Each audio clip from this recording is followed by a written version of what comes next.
नमस्कार, आप सभी का स्वागत है एनडीटीवी राजस्थान पर और मैं हूं आपके साथ शुभेंदु सिंह। धरती पर भगवान का रूप कहे जाने वाले डॉक्टरों की औसत उम्र आम लोगों की तुलना में लगभग 10 साल कम है और यह चौंकाने वाला मामला आईएमए की एक रिपोर्ट में सामने आया, जिसमें बताया गया है कि देश में डॉक्टरों की औसत उम्र केवल और केवल 55 से 59 साल के बीच है, जबकि आम भारतीयों की औसत उम्र 69 से 72 साल के बीच मानी जाती है। अब इसका मतलब यह है कि डॉक्टरों की औसत उम्र सामान्य लोगों से करीब करीब 1 दशक कम है, जो कि बेहद चिंताजनक स्थिति है, क्योंकि जो डॉक्टर लोगों को बीमारी से राहत देने का काम करते हैं, वो खुद मानसिक, शारीरिक और भावनात्मक तनाव के शिकार हो रहे हैं और यह तनाव अब उनकी उम्र को कम कर रहा है। इसमें सबसे ज्यादा हैरान करने वाली बात तो यह है कि बड़े के मुकाबले छोटे शहरों में डॉक्टरों को थकान ज्यादा हो रही है, जिससे डॉक्टर्स मानसिक रूप से परेशान हो रहे हैं। अब सवाल यह कि आखिर डॉक्टरों पर पड़ने वाले मानसिक बोझ को कम कैसे किया जाए? डॉक्टरों की औसत उम्र बढ़ाने के लिए क्या करने की जरूरत है? दूसरों को जीवन देने वालों के जीवन की सुरक्षा की जिम्मेदारी आखिर किसकी है? इसको लेकर के हमारे सहयोगी ने डॉक्टर से बातचीत की है। जरा पहले वो रिपोर्ट आपको दिखाते हैं और उसके बाद इस पर चर्चा करेंगे। आपसे जानना चाहूँगा कि किस तरीके से देखते हैं ये रिपोर्ट है, काफ़ी चौंकाने वाली हैं। इसके जो तथ्य हैं वो अपने आप में कई ऐसे चौंकाने वाले। देखिए, डॉक्टर्स डे की मेरी तरफ से आप सभी को शुभकामनाएं, सारे डॉक्टर्स को। आप सभी ने सुना होगा कि डॉक्टरी नोबल प्रोफेशन है, सभी लोग इस तरह से बात करते हैं। तो नोबल प्रोफेशन इसलिए कि उसके सामाजिक सरोकार हैं। हम लोग व्यक्ति से जुड़े हुए हैं लोगों से। हर आदमी की ज़िंदगी जब बचा रहे होते हैं तो हमें उचित निर्णय लेने का बहुत प्रेशर होता है और उस समय देश काल सब भूलकर हम मरीज के लिए काम कर रहे होते हैं।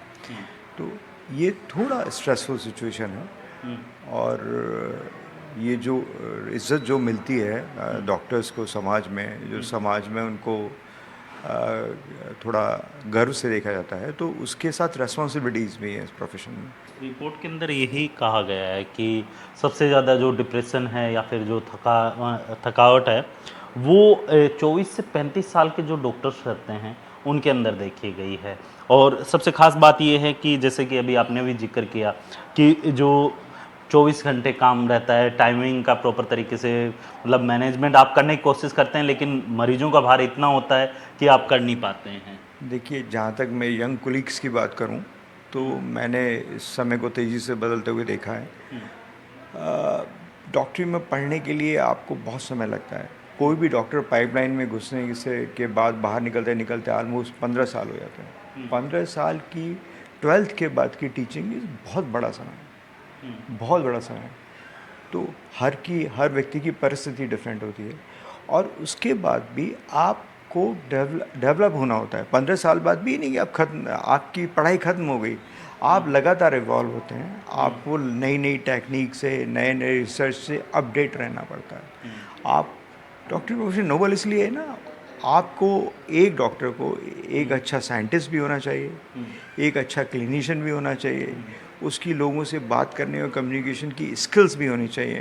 बिल्कुल, ये थे दीपक माहेश्वरी सर, जिनका साफ तौर पे कहना है कि जिस तरीके से तमाम जो ये इस तरीके की घटनाएं होती हैं उनके ऊपर तो रोक लगनी चाहिए और साथ ही जो यंग जनरेशन के जो डॉक्टर्स हैं उनके लिए भी कहा है कि आप अगर अपने इस पैसे के अंदर घुसते हैं तो आपका एक मिशन होना चाहिए, उस मिशन को ध्यान में रखते हुए जो है आपको काम करना चाहिए। जयपुर से पुष्पेंद्र तिवारी के साथ वीरेंद्र सिंह शेखावत, एनडीटीवी।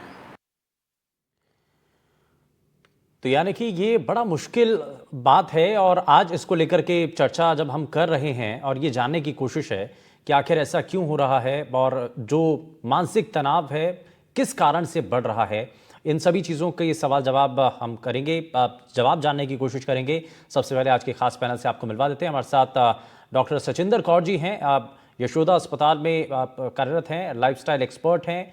सचिंदर जी, बहुत स्वागत है आपका एनडीटीवी पर। हमारे साथ आईएमए की सदस्य डॉक्टर अर्चना धवन बजाज जी कार्यक्रम में हैं। अर्चना जी, बहुत स्वागत है आपका एनडीटीवी पर। मनोवैज्ञानिक डॉक्टर मनिका जैन जी हमारे साथ हैं।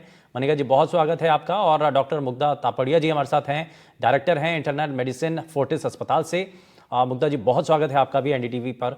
सबसे पहले मैं इसमें सचिंदर जी आपसे ही जान रहा हूँ, ये क्या हो रहा है और कैसे हो रहा है ये जो रिपोर्ट है ये बड़ी हैरान करने वाली है। जो जीवन देने वाले डॉक्टर्स हैं, आप सभी लोग, हम हमेशा से सैल्यूट करते हैं। और ये रिपोर्ट बताती है कि भाई अपनी ही औसतन उम्र डॉक्टर्स की कम हो रही है। दूसरों को जीवन दान देते देते अपनी उम्र कम होना, सबसे पहले इस पर क्या रिएक्शन है आपका और कारण इसके पीछे क्या है? जी हाँ, ये बड़ी हैरानीजनक बात है कि जो डॉक्टर्स लोगों को सिखाते हैं कि कैसे स्वास्थ्य अपना मेंटेन करना है या कैसे हेल्दी रहना है, उनका खुद का स्वास्थ्य जो है वो ही ठीक नहीं है। तो इसके पीछे बहुत से रीजंस हैं। सबसे बड़ा रीजन तो एक ये है कि बहुत लंबी शिफ्ट ड्यूटीज होती हैं डॉक्टर्स की। 36 आवर्स एट अ स्ट्रेच भी कई डॉक्टर्स जो रेजिडेंट्स होते हैं वो काम करते हैं। और जो सीनियर डॉक्टर्स हैं वो भी 60 से 70 घंटे एक हफ्ते में एटलीस्ट काम करते हैं। तो डॉक्टर्स इतना लंबा टाइम के लिए काम करते हैं कि उनके पास अपने लिए कोई टाइम नहीं होता। अपने हेल्थ का ध्यान रखने का बिल्कुल कोई समय नहीं है उनके पास। कोई एक्सरसाइज करने का समय नहीं है, हेल्दी खाना खाने की कोई ऑप्शंस नहीं है। वो पूरा टाइम हॉस्पिटल में है, वहां पे कभी खाना किसी तरह का मिलेगा, कभी कुछ मिलेगा, तो कोई रेस्ट की ऑप्शन नहीं है। स्ट्रेसफुल होती है ये बहुत जॉब, क्योंकि इसमें पेशेंट की लाइफ और डेथ का सवाल होता है। उसके हमें डिसीजंस लेने होते हैं और बहुत जल्दी से लेने होते हैं। तो ये काम जो है वो बहुत ज्यादा स्ट्रेसफुल है और इससे एंजाइटी, स्ट्रेस, डिप्रेशन का जो है वो भी बढ़ जाता है। और क्योंकि कोई एक्सरसाइज नहीं है, सेडेंट्री लाइफ है, तो उससे ओबेसिटी के चांसेस बढ़ जाते हैं, उससे हार्ट डिजीज के चांसेस बढ़ जाते हैं, डायबिटीज, ब्लड प्रेशर, इन सब की पॉसिबिलिटीज बढ़ जाती है। इसके अलावा जो डॉक्टर्स हैं वो ऐसे एनवायरनमेंट में रहते हैं जहाँ पे जैसे इन्फेक्शियस डिजीजेस हैं, संक्रामक रोग हैं, जो रोग हैं उनकी बहुत ज्यादा पेशेंट्स रहते हैं। हम उनके कांटेक्ट में आते हैं तो हमें वो बीमारियां लगने का जो संभावना है वो बाकी लोगों की अपेक्षा ज्यादा होगी, ज्यादा हो क्योंकि हम जाता है। कांटेक्ट में रहते हैं। दूसरा, कई जो हमारे डॉक्टर कोलीग्स हैं वो ऐसे एनवायरनमेंट में भी रहते हैं जहाँ रेडिएशन एक्सपोजर होता है। रेडिएशन एक्सपोजर से कैंसर का रिस्क बढ़ जाता है।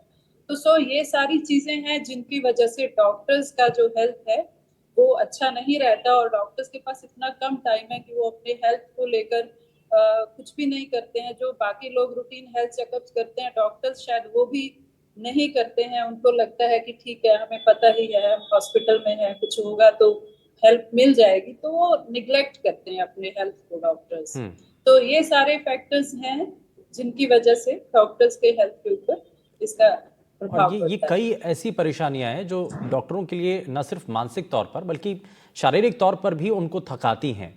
उनको यही एक बहुत बड़ा कारण भी है कि शायद एज, जो एक एवरेज एज है डॉक्टर्स की, वो कम हो रही है। मैं इसमें अर्चना जी को भी जोड़ रहा हूँ। अर्चना जी, ये क्योंकि रिपोर्ट जो है बहुत हैरान करने वाली, बहुत चौंकाने वाली है, लेकिन ये रिपोर्ट जो बताती है वो ये कि बहुत ज़्यादा खतरा है।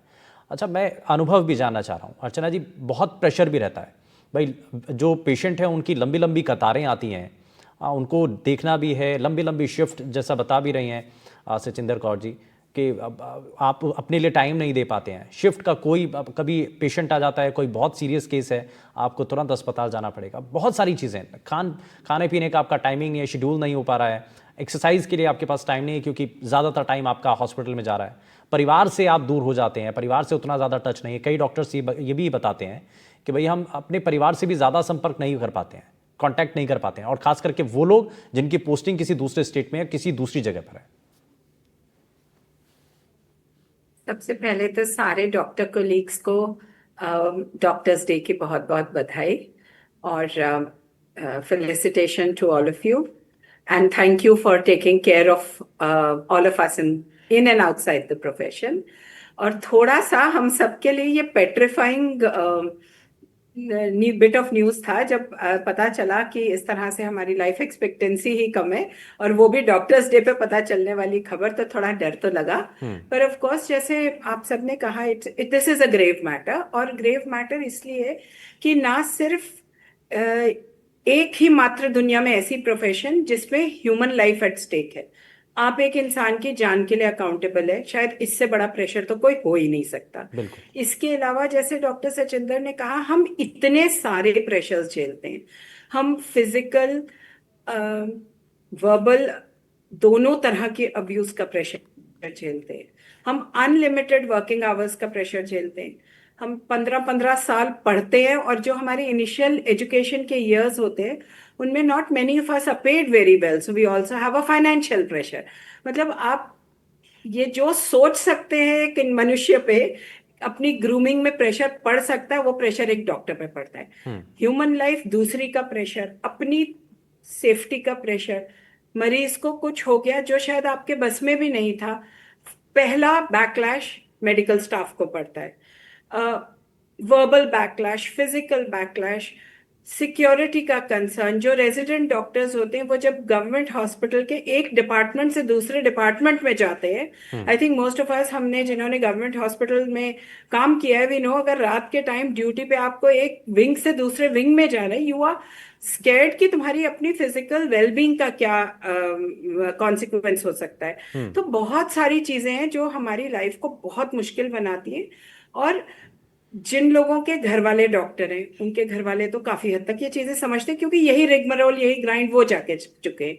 पर जिनके नहीं है उनको घर वालों का प्रेशर झेलना, प्लस इस तरह का परफॉर्मेंस देने के लिए मतलब ये, this is my personal observation that a lot of us do resort to you know things जो हमें इंस्टेंट एक डी स्ट्रेस करती हैं। स्मोकिंग, वेप, अल्कोहल, ये सब चीजें एक इंस्टेंट डी स्ट्रेसिंग के तरीके होते हैं डॉक्टर्स के लिए। तो ये ओवरऑल हेल्थ कॉम्प्रोमाइज करते हैं। एक्सरसाइज के लिए, जैसे डॉक्टर सचिंदर ने कहा, समय नहीं है। खाना क्या खा रहे हैं, कब खा रहे हैं, उसका कोई ट्रैक नहीं है। हर तरह का प्रेशर आपके ऊपर कंपाउंडेड है। एंड ऑल्सो जो लोग इस प्रोफेशन में जुड़े हैं, मोस्ट ऑफ अस कभी ये सोचते भी नहीं है कि हमें इसके चलते जितना हम इनपुट दे रहे हैं क्या फाइनेंशियल रिटर्न है। पर परिवार, घर, बच्चे, इन सब के लिए ये अकाउंटेबिलिटी भी है। तो मुझे लगता है कि जितना किसी भी दुनिया के प्रोफेशन में वर्स्ट पॉसिबल अच्छा अर्चना जी, आपने बिल्कुल सही कहा। और ऐसे में वो हमें मिलता है। डॉक्टर्स तो ठीक है, उनके साथ जो हो रहा है वो किस परेशानी में है, परिवार के लोग और ज्यादा टेंशन में। भाई इतनी पढ़ाई की आपने और उसके बाद भी आप परिवार को टाइम नहीं दे रहे हैं। अब आप वर्किंग भी हैं, लेकिन उसके बावजूद भी आप फैमिली के लिए समय नहीं निकाल पा रहे हैं। तो ये भी एक बड़ा चैलेंज होता है, अपने परिवार को साथ रखना है या उनको समझा पाना कि भाई मेरा प्रोफेशन ऐसा है या समय नहीं दे पा रहा हूं, कारण इसके पीछे क्या है। ये समझाना भी परिवार को बहुत ज्यादा चैलेंजिंग है। बहुत बड़ा चैलेंज है। एक पर्सनल एग्जांपल दे रही हूँ। जैसे हम में से जो लोग हैं जो हमने पहले गवर्नमेंट हॉस्पिटल्स में ग्राइंड की, फिर विदेश जाके पढ़े, हमने तो शायद, और ये आई एम श्योर ये जितने हम सब पैनल पे हम अकाउंट करेंगे इसके लिए, कि 10-10 साल हमारे बच्चे कैसे बड़े हुए, कहाँ बड़े हुए, पेरेंट्स ने देखा उनको, हमारे या हमारे ग्रैंड पेरेंट्स ने उनको देखा, हमें तो ये भी नहीं पता होता था। इनफैक्ट अब मैं जब अपने ग्रैंड चिल्ड्रन के माइलस्टोन्स देखती हूँ तो I just go back and think कि मैंने अपने बेटे में तो ये सब चीजें शायद ऑब्जर्व ही नहीं करी थी, नोटिस ही नहीं करी थी। तो हमारी तो मतलब प्रोफेशन के चलते हमारी विडंबना ऐसी है कि हम हर तरह से कॉर्नर्ड है। तो अब इस प्रोफेशन में ठीक है, हम सब चॉइस से जुड़ते हैं, एक सेवा के भाव से जुड़ते हैं, पर जो बैकलैश है वो भी हम ही झेलते हैं, और वो बड़ी मुश्किल बैकलैश बहुत मुश्किल होता है, बहुत मुश्किल होता है। और मैं इसलिए मुग्धा जी को भी इसमें जोड़ रहा हूँ। मुग्धा जी, मैं सबसे पहले आपका पर्सनल एक्सपीरियंस, आप इस पर क्या बताना चाहती हैं, आपका कोई अनुभव इससे जुड़ा हुआ, क्योंकि एक जीवन निकलता है, उसमें बहुत सारे पड़ाव होते हैं, आपने सब आंखों से देखा, जैसा बताया मैम ने भी, अर्चना जी ने भी, कि भाई उनका खुद का पर्सनल एक्सपीरियंस है। और ये जो दबाव है, जो मानसिक तौर पर जो परेशानियां आती हैं, वो तो अलग ही हैं। मैं बिल्कुल अग्री करूंगी डॉक्टर अर्चना से और डॉक्टर सचिंदर कौर जी से कि जो हमारी पर्सनल लाइफ है हम उसको एक्चुअली इम्पोर्टेंस ही नहीं देते। हमें इतनी आदत हो गई है, हम एक मशीन की तरह चलते जाते हैं। हमको इसके बाद ये करना है, इसके बाद ये करना है। और आज मुझसे किसी ने पूछा कि आपने पिछले हफ्ते में कितने मील स्किप किए, तो तब मुझे रियलाइज हुआ कि हाँ, हफ्ते में 2-3 मील तो हम आराम से स्किप कर जाते हैं और हम उसको इम्पोर्टेंस ही नहीं देते। ये हमारी वे ऑफ लाइफ बन गई है। तो ये जो छोटी छोटी चीजें हैं जो हम लोगों को रोजमर्रा में करनी पड़ती है और पूरे टाइम अटेंटिव रहना पड़ता है, वो एक बहुत बड़ा प्रेशर है। सबसे बड़ा प्रेशर है कि आपके दिमाग में कितने भी टेंशन चल रहे हो, आपके घर में कुछ हो रहा हो, आपके बच्चे के साथ कुछ हो रहा हो, आपके परिवार के साथ कुछ हो रहा हो, आप वो सब बिल्कुल भी अपने ओपीडी में, अपने हॉस्पिटल में, अपने पेशेंट के सामने नहीं ला सकते। आपको वो सब पीछे छोड़ के आना होता है और आपको वहाँ उस तरह उस टाइम पे पूरी तरह उपस्थित होना होता है। जो बच्चों की बात है, बच्चे, जो मैं उनसे अग्री करूंगी कि बच्चों के माइलस्टोन्स तो हमें पता ही नहीं चले कि कब कहाँ आए, और हमने ये सारी चीजें मिस कर दी। और आजकल जो पेरेंट्स हमको देखते हैं, हम देखते हैं उनको कि they are so attentive about their milestones, their growth, their their each small thing. और ये सब हम लोगों ने एट टाइम्स, मुझे लगता है कि हमने हमारे बच्चों के साथ वो ठीक नहीं किया। उनकी क्या गलती थी कि वो एक डॉक्टर पेरेंट्स के बच्चे हैं। तो ये सारी चीजें जो है हमको मानसिक तौर पे काफी टेंशन देती है। और जैसे इतने, मुझे किसी ने एक दिन फोन किया और कहा कि आपने, जब हम पढ़ रहे थे तो तुमने मुझे एक कार्ड दिया था, वो मैंने अभी तक संभाल के रखा है। एंड देन आई रियलाइज कि अच्छा, इतने सालों पहले मेरा वो भी एक शौक था कि मैं पेंट करती थी, मैं तो उस बात को भूल ही गई हूँ, क्योंकि हम इतना डे टू डे एक्टिविटी में बिजी हो गए। सो हम हमारे तरफ ध्यान नहीं देते हैं, हमारे हेल्थ की तरफ ध्यान नहीं देते हैं। जो जो जो ये रिपोर्ट करती है, I am really not surprised कि इस तरह की रिपोर्ट सामने आई है। बिल्कुल। मैं ज़रा इसमें मनिका जी को भी जोड़ लेता हूँ। मनिका जी, हम कभी इसका कोई अनुभव है?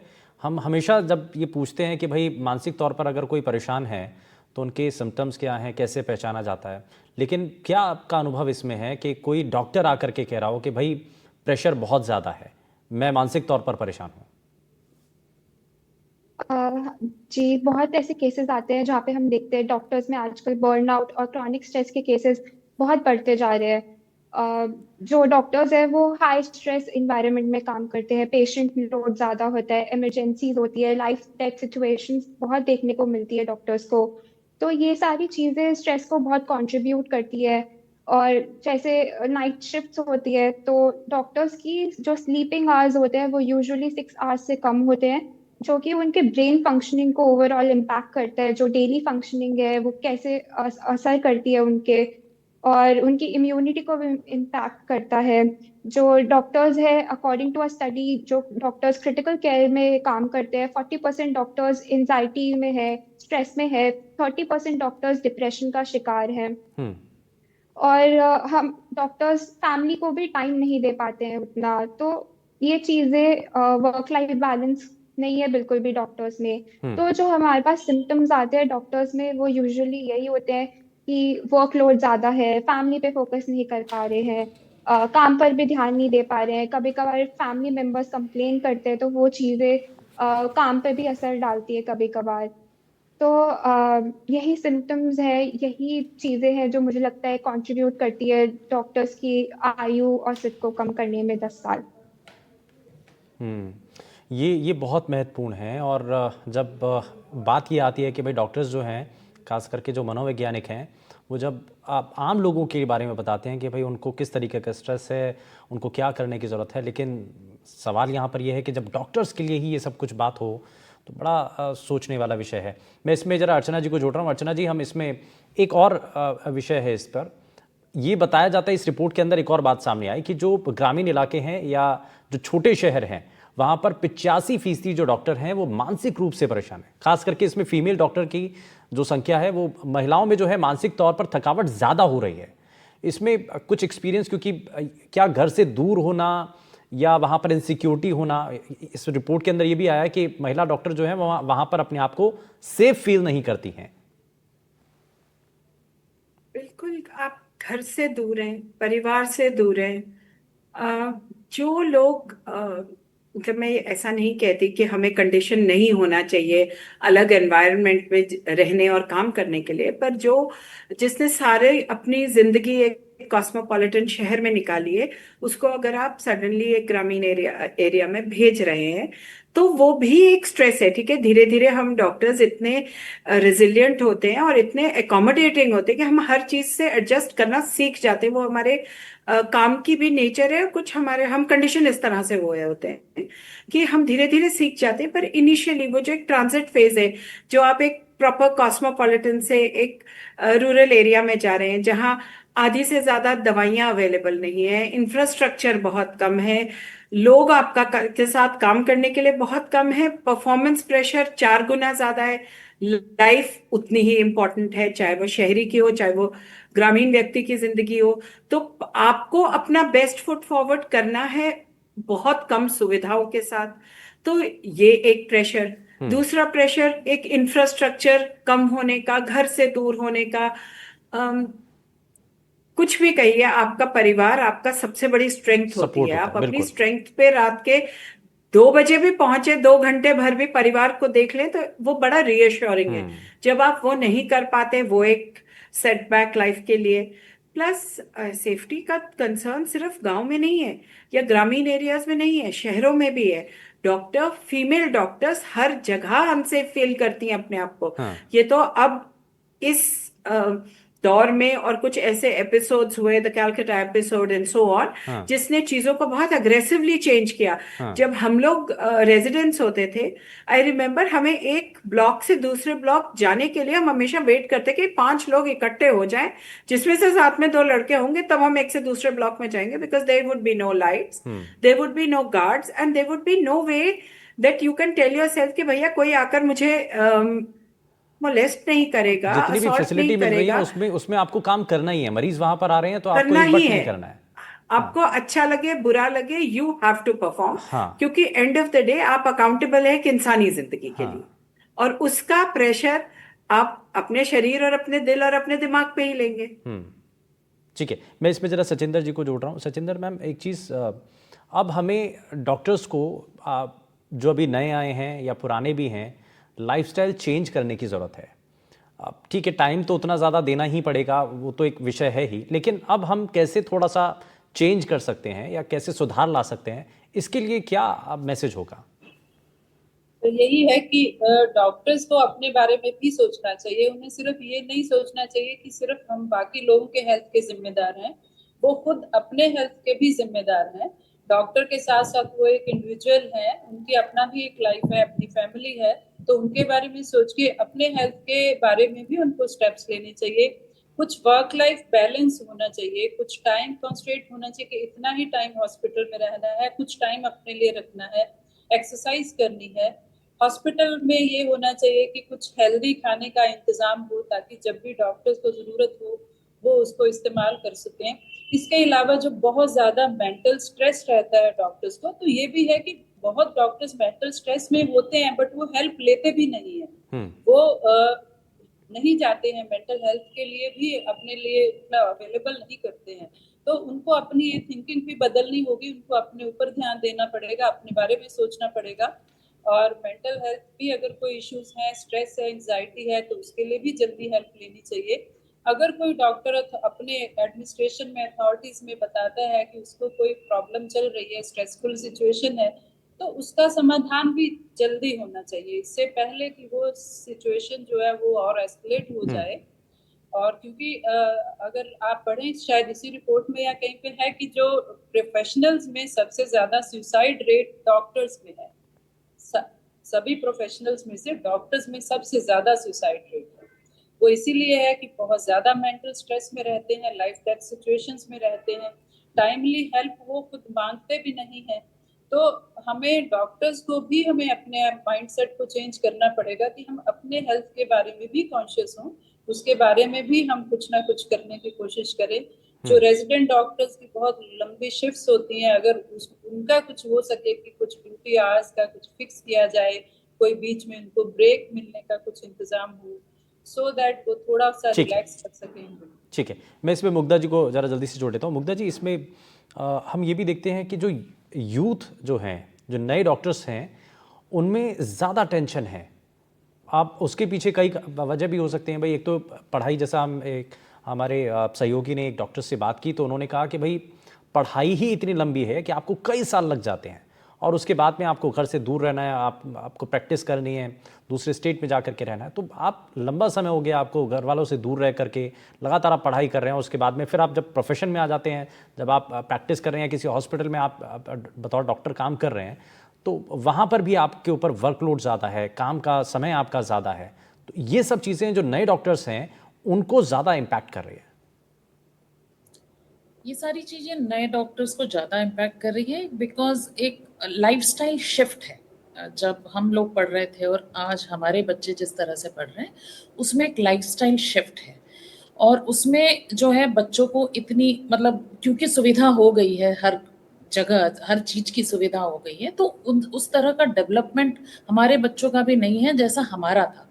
तो उस इसीलिए उन लोगों को ज्यादा तकलीफ है। बट गुड थिंग इज कि नेशनल मेडिकल काउंसिल ने इसमें एक बहुत इम्पोर्टेंट डिसीजन लिया है और गाइडलाइंस बनाई हैं जिसमें उन्होंने कहा है कि हम जूनियर डॉक्टर्स के ड्यूटी आवर्स को फिक्स रखेंगे, इतने आवर्स से ज़्यादा वो लोग ड्यूटी नहीं करेंगे और उन लोगों की वर्क लाइफ बैलेंस का और मेंटल हेल्थ का ध्यान रखा जाएगा। तो ये एक बहुत अच्छा स्टेप है नेशनल मेडिकल काउंसिल की तरफ से यंग डॉक्टर्स के लिए। इसमें जब हमको टाइम मिलता है यंग डॉक्टर्स ने इस बात का भी ध्यान रखना चाहिए कि वो किसी तरह के स्मोकिंग, अल्कोहल या एनी अदर सब्सटेंस अब्यूज को ना अडॉप्ट करे। अपने लिए जो टाइम मिला है उसको पढ़ाई में और अपने हेल्थ के लिए लगाए। जब जरूरत पड़े, जब आइडेंटिफाई करे कि हमको मेंटल हेल्थ की ज़रूरत है और उसको हिचकिचाए ना उस मेंटल हेल्थ की ज़रूरत को लेने में। तो ये सब चीज़ें अगर हम करेंगे तो ये स्ट्रेस कम होगा और पढ़ाई के भी बहुत अच्छे माध्यम आजकल उपलब्ध हो गए हैं जो हम लोग जब पढ़ते थे नहीं थे।